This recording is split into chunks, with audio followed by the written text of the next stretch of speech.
రాజశేఖర రెడ్డి గారి కూడా పేరు కూడా ఎత్తావు నువ్వు. రాజశేఖర రెడ్డి గారిని ఎన్ని తిట్లు తిట్టావో, ఆ కుటుంబాన్ని కాంగ్రెస్ పార్టీ ఎన్ని ఇబ్బందులు పెట్టిందో, ఆయన కొడుకుని ఎన్నేళ్ళు జైలుకు పంపిందో, భార్యా బిడ్డల్ని రోడ్డు మీద వేసిందో, ఆ కాంగ్రెస్ పార్టీ గురించి మాట్లాడుతున్నావు నువ్వు ఇప్పుడు. అంటే రాజశేఖర రెడ్డి గారికి రామారావు ఆత్మలు కనుక పైన ఉంటే నీ మీద తుప్పను ఉమ్మేయాలి. అసలు వాళ్ళ గురించి మాట్లాడే హక్కు నీకు ఉందని అడుగుతున్నాను నేను రేవంత్ రెడ్డిని. పైగా ఆయన మళ్ళీ ఇంకో మాట చెప్తా ఉన్నాడు, ఖమ్మం జిల్లాలో కమ్యూనిస్టుల గురించి మాట్లాడాడు ఆయన. ఈ కాంగ్రెస్ పార్టీ ఎంతమంది కమ్యూనిస్టుల్ని పొట్టన పెట్టుకుందో లెక్క చెప్పి అడుగుతున్నా నేను.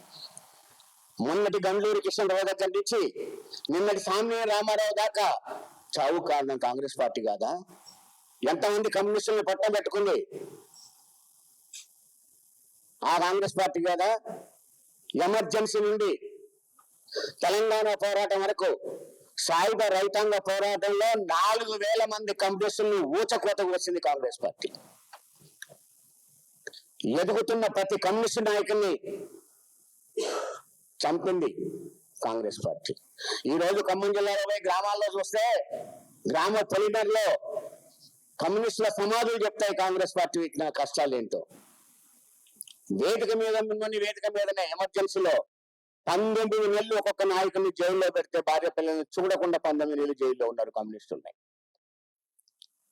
అలాంటి చరిత్రహీన కలిగిన కాంగ్రెస్ పార్టీ గురించి ఆ రోజు ఇప్పుడు నువ్వు వేదిక మీద ఉన్న కమ్యూనిస్టులు ఆ రోజు ఎమర్జెన్సీ సమర్థించిన వాళ్ళే, నువ్వు వాళ్ళని పట్టుకొని ఈరోజు కమ్యూనిస్టుల గురించి మాట్లాడుతూ ఉన్నావు. అదే కమ్యూనిస్ట్ నాయకుడు ఇంకొక మాట మాట్లాడాలి, అది కూడా నేను ఖండించాలి. ఆయన అంటాడు చంద్రబాబు నాయుడిని తిట్టాలి, రేవంత్ రెడ్డిని పక్కన కూర్చోబెట్టుకున్నా నువ్వు చంద్రబాబుని తిట్టేది. బీజేపీని తిట్టాలి, బీజేపీ చంద్రబాబు వేరు వేరా, ఇక్కడ రేవంత్ రెడ్డి వేరు వేరా, బీజేపీకి కేసీఆర్కి ఏంటంటే సంబంధం? అంటే ఒక పదం లేదు, ఒక అర్థం లేదు. రాజకీయంగా ఎట్ట కాగలించుకుంటే అట్ట కాగలించుకోండి, అది మీ ఇష్టం. కానీ రేవంత్ రెడ్డి గారిని అడిగేది ఒకే ఒక ప్రశ్న అడుగుతున్నా నేను, అసలు నువ్వు కాంగ్రెస్ పార్టీ ఏం తెలుసుకున్నావే? నిన్ననే భట్టి విక్రమార్క ప్రెస్ మీట్ లో అడిగాడు, నీ పేరు చెప్పకపోవచ్చు, పరోక్షంగా ఏం చెప్పాడో నీకు కూడా తెలుసు. కొన్ని ఛానల్స్ ఉన్నాయని ఒక అబద్ధాల బూతుల న్యూస్ ఛానల్ తోని రాతలు రాయించి, పిచ్చి కూతలు రోత రాతలు రాయించేసి ఎవరిని చేస్తావు, ఎవరిని బదనాం చేస్తావు నువ్వు?